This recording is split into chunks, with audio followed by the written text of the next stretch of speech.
You're listening to Small Business Talk with Jerry. Sit in on great conversations with entrepreneurs who risk everything chasing the American dream.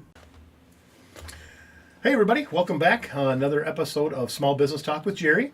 We're gonna be touching on SBR Group again, Small Business Referral Group. I've got Greg with me. Greg, how you doing today? Jerry, good. I think what we want to talk about today, let's talk about referrals, right? I mean, small business referral group, or a group of small businesses that refers business, right? I mean, how did you come up with that name? Yeah, it was crazy. Yeah, a lot of thought went into it. Yeah, that's my creative juices running right there. Nice. Was to get something like that. That's about as creative as I get. Yep. But the obvious. Yeah, that's it. Yeah, just hit me in the head with it. That's how it's got to work, or it doesn't. Yep. But we talk about referrals, and how long have you were in referral groups? How long over the years have you spent in referral groups? Oh, well, referral and just network groups, like the chamber or whatever. Yep. I don't know, boy, years. I mean, a couple decades. 10, I mean, yeah. Well, 10, but you 12, started years ago. Oh, right? sure. Yeah.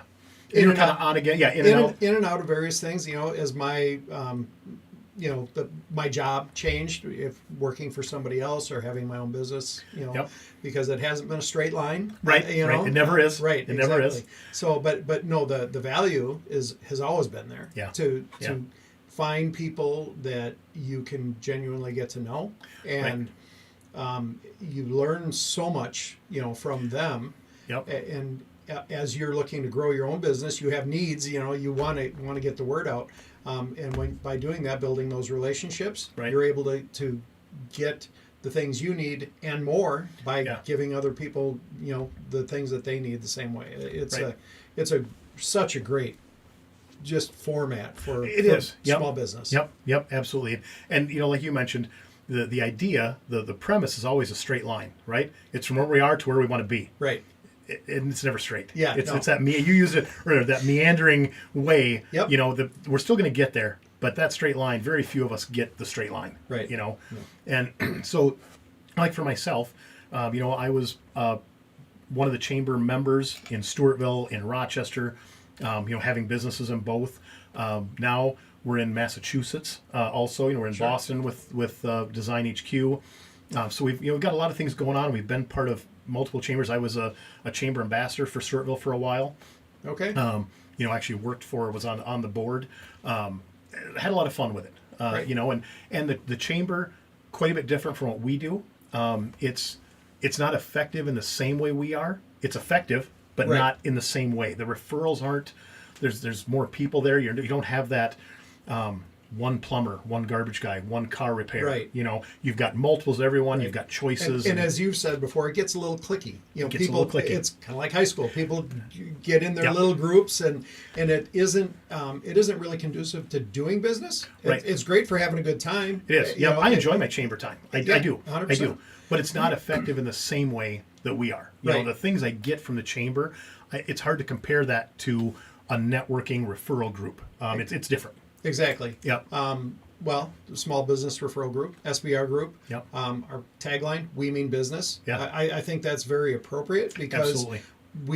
we set aside the time to get together and actually pass referrals, to help each other grow each other's business, to help each other solve problems that we're having. Right. Because nobody's an island. Everybody, if you've got an issue with your business, I'm probably going to run into the same issue. So or some variation of that. Exactly. Yeah. So for us to be able to talk through that and come up with solutions, it takes a village. 100%. 100%. Yep. So that is, but that's the focus time, not just the fun time. Right. Doesn't mean you can't have fun doing it. Right. Right. Yep. So and you got to be there. Yep. Exactly. I mean, again, we've said this before. We don't have mandatory attendance. We should. I mean, I always say that we're not going to, but you got to be there. If you rent a billboard, especially now, digital billboards. Right. You wouldn't give them $1,000 a month for your billboard and then say, just throw it up there 6 or 7 days a month. That'll be fine. Good enough. Yeah, right. That's good enough. Nope. If you pay for a month, you want a month. And that's the kind of same thing here. When you donate, or you dedicate your time, not donate, you dedicate your time to it, and then don't show up. Well, it's just not going to work. Well, then you really haven't dedicated. Right. It's all mouth service. It's a decision that needs to be made. You have to decide, this is what I'm going to do, and stick to it, because it isn't something that happens overnight. No. It does build on itself, and it builds exponentially. It I mean, does. truly, the first 6 months aren't going to be half of what the second 6 months Right. is. You know, Right. you're gonna see the referrals really jump Right. the longer you're in it and doing it, because you're building that network not only with the people, the people in the room, but to the people they know, Right. and then the people they know, and you see that in your business. I do every day. Yeah, every day. exactly. And two, you're building relationships. Yep. And you don't build trust and rapport with someone after coffee. It Right. takes time. You know, Right. it takes time. So, and you made a comment earlier, which I don't want to talk about this episode, but we're going to make an entire episode. You said carve out time. I know so many people that I talk to, and they're like, I'm just too busy. I'm too busy. I'm too busy. I'm too busy. Right. It's like, really? You're an entrepreneur and you're too busy. So you're a multimillionaire. You don't need the money. That's great. Good for you. And then they look at you like, well, I'm not sure how I'm going to make payroll this month. Right. It's like, oh, so you're busy, but you're not productive. We should discuss that. Right. Because, and not to be a jerk, but it's like, if you are too busy for something that can help you grow your business, your business better be banging. Right. I mean, 100%. seriously, better be banging. Yep. And if you're going to tell me that you're having a hard time making payroll, or your numbers are down, or you're this or that, it's all this poor me, and then the second part of it is, oh, I'm just too busy. Okay, well, let's turn your unproductive time into productive time. A smart man once Right. told me that. Actually, I think it was you about it 2 days ago. But regardless. Yes. Well, what it is, and when we were That's talking about people who traditionally start their day, their work day later, 9, Yep. 10 o'clock, Yep. and we have a 7 a.m. meeting. Yeah. And these people might not want to come to the 7 a.m. meeting because they'd rather have pillow time. Right. You know, I mean, Right. and I don't blame them. I like to sleep. Yep. But at the same time, maybe that's that unproductive time they could turn into productive Turn into time. productive time.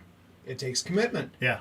But- so I want to do an episode on exactly that, Yeah, on okay. time management and Oh, you chat about that. don't want me to talk about it now? I don't because we're too busy. Right. Okay. Fair enough. Fair enough. Fair But enough. what I do want to say is, I want to bring up a small piece of business, which is like realtors, car salesmen, lawyers. Yep. Those are three that come to mind. I'm sure there's many more. Correct me in the comments if you want. But these three groups, a lot of times they end their transactions with, who else do you know that you could refer in and I could help them? Right? I mean, those groups they really rely on referrals. Referrals for small business? What a great idea. What a great idea. I know. Yeah. So now Yep. tell me, what small business are you aware of that doesn't have that couldn't use referrals? Absolutely none. Absolutely none. There's zero. Right? Yeah. Now, out of all the different genres, the different industries, the different small businesses out there, how many truly actively look for referrals? I mean, you've got a small section that end a transaction in, who else do you know? Who could you refer me to? Right. Or refer to me to do this? And they're And so successful often with that's it. not even done properly. It's not done properly. It's done poorly. It's, you know? right. Right. Absolutely. Yep. So what I'd like to talk about, we're already 8 minutes into our 12 minutes. So, Okay. but I would like to talk about, for those of you small business owners that aren't actually asking for referrals, you're just that mentality, which I had for the first 15 years of my entrepreneurial life, was if I do a good job, you'll refer me. Right. It's not how it works. It should be how it works. But people you're not top of mind. They come in and we fix their car at Broadway Car Care, and tomorrow their car's not broken, so they're not thinking about us. And their neighbor maybe mentions that they're having a car issue, and they might think of, well, I was just there yesterday, you should go talk to Jerry at Broadway. Right. But if it was a month ago, they're just like, oh, that's too bad. I Right. hate it when my car's broke. Yep. And then you talk about something else. Or Yep. you keep talking about how And terrible I've been it is. guilty of that so many Right. times. Myself Yep. too. Yep. When you're in a networking referral group, you're there every week. That's why attendance is so important, because it keeps all of us small business owners top of mind. Exactly. And so I want to ask you, Greg, what do you say to all those small business owners that are asking for referrals, but they're asking poorly, in your Right. words? Right. And then the other 95%, and I'm sure that's a logistic nightmare to come up with a real number, but I'm going to go with 95% Okay. Yeah. of the small business owners that don't even ask for referrals. Right. What's your advice to them? How do you ask for a good referral properly? Well, I think the first thing you need to do is make sure that you've done your job, that they had a good experience, that they've gotten Amen. the things they need, because ultimately that's your job as a salesperson, as a business owner, as a service provider, whatever it is. Right. You need to make sure that whatever they came to you for is done and Right. done Offer right. a good product Yep. and a good value. And if they're happy with that, if they like, yeah, absolutely, this was great. You know what? I'm in business. I would love to know, is there anybody else you know that's been having car trouble in your example?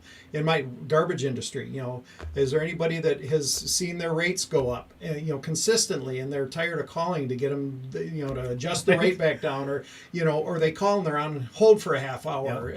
Who do you know that might benefit from this? And the reason you need to do that is because they're not going to think about it until the question is asked. That is the one thing that everybody has in common. You ask a question and it brings all your focus to that one thing. Right. So you have to ask for it, but you've got to make sure you've done your job in the first place. Right. And so what's your opinion of, monetizing or incentivizing those referrals? Absolutely, you can. I mean, at Harder, if it's in your wheelhouse, right? Yeah, exactly. I mean, at Harder's, we appreciate people talking about us. So if you're a customer and you refer somebody, we're going to give you a month free as a thank you. We appreciate that. Yeah, right? absolutely. And so you do monetize that a little bit, but it's a true thank you is really what it is. Right. Right. It's not so much an incentive to do it as it is a thank you at the end. Exactly. But you've got to ask to begin with, otherwise that's just not going to happen. Right. Because no matter how much people like you, that's only one factor in that equation. Yep. You still got to stay top of mind, and that's where again, to bring this full circle back to SBR Group, this is something that we're going to help you with. We're going to help you not become that bold salesman that's over the top, begging for a referral or demanding it. Nothing like that. Teaching you how to keep it personal. And even if you're that person that's not comfortable asking directly, that's what the group can do for you. Right. Keep it in front of that group and with other business owners. And it's all about the relationships. Be a person that helps people buy what they need, and not be a salesman that pushes them to do, that's, none of us like to be sold, but we all like to buy. Right. We all like help. I've said that 100 times. Yep. If you're in sales and all you're doing is selling, you'll make some money, right? You'll survive and you'll be good. You might get a couple awards here and there or some notoriety, whatever. But at the end of the day, the more you can help people buy rather than sell them something, that's where success lies in sales. Yep. Bottom line, help people buy something. They came to you for a reason. Yep. And if they're referred to you, it's a warm referral, that the rapport is there. They're not worried about your ethics or your integrity anymore. Right. Obviously you were referred by someone they trust. The trust does come through, at least most of it. If you've done your job, it's a shame for you to not ask for the referral. Right. If you've done your job and you've confirmed and they're happy, you absolutely should do that, because you're going to be doing not yourself, but more than just yourself a favor. We're running out of time here. We ran out of time, but I'm gonna ask one more question. How many times you personally have you heard where someone tells you about a bad experience they had, and you said, "Man, I wish I'd have known you were looking for that. I've got a guy, I've got a gal, I got a person, I got a company that I would have referred you to." It happens monthly. All the time. Yep. All the time. And sometimes it's our fault because maybe we knew they were going to do this. You didn't know they were going to have a bad experience, right? But you didn't refer your friend or your acquaintance or your guy, your person, your gal to them. You're just not top of mind, right? Because we're all focused on us. We're too busy. Right. So can I ask you back, Greg, to do the other half of this? I feel like this is a two-part conversation. Yeah. How to ask for a good referral. But what about the rest of us? How do you give a good referral? Oh, so important. Very much. Okay. Well, let's wrap this up. Any last words? No. Thank you. Yeah. Join sbrgroup.com. If you're a small business owner, look us up. We'd love to help you. What's our line? Our business is to give your business more business. All right, guys. Have a great day. Yep.